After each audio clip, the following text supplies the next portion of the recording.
Para sa dugang nga mga balita sa Bacolod City, kag iban pa nga lugar sa isla sang Negros kag Panay, mangin kaupunta si Adrian Prietos. Adrian?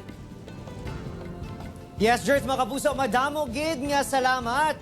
Hinaling nga pagdanaw sang tubig nagluntad sa pila. Para sa dugang nga mga balita sa Bacolod City, kag iban pa nga lugar sa isla sang Negros kag Panay, mangin kaupunta si Adrian Prietos. Adrian? Yes, Jert, mga kapuso, madamo gid nga salamat. Hinaling nga pagdanaw sang tubig nagluntad sa pila ka lugar sa bahin sang Barangay Mansilingin, Bacolod City. Tuga sang naguba nga linya sang bulk water supplier. Yaring balita nga aton gintutuog ka. Ginjakibot sang sining mga residente sa Barangay Mansilingin, Bacolod City ang hinaling nga pagdanaw sang tubig sa ilang lugar sang Marso 1 sang udto. Apisar nga nagatagi-ti ang init.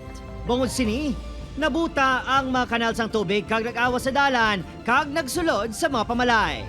Kanal kaya nga baho kay tapos ang tubig itom-itom do nag-alod lang yung tanan nga mga basura tanan nag-dirigid sa amo nagpundo.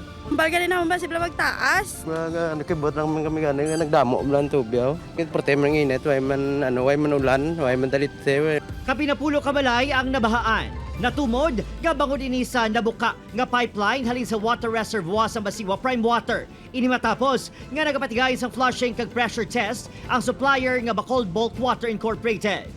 Pressure test and at the same time nagko-chlorinate and disinfect kami nung line under high pressure. Yung pressure testing pinakonduct para malaman namin kung yung ginawa ng aming contract i-ensure na okay yung aming project. First hydro testing namin, pumasa. Ito lang second, karoon ng pipe breakage. Parayon pa ang pagpakayo sa matubo. Nagpasalig naman ang bulk water supplier nga magabulig sa mga nahalitan. Yung mga directly na, for example, may mga nabasa na gamit, nag-commit naman kami to pay for those. And then yung mga cleaning, kami rin yung mag-shoulder mga areas na parang binaha. Ang flushing kag pressure test ang kabahin sa proyekto agon makadugang sang 10 to 25 million liters per day nga supply sa tubig sa syudad.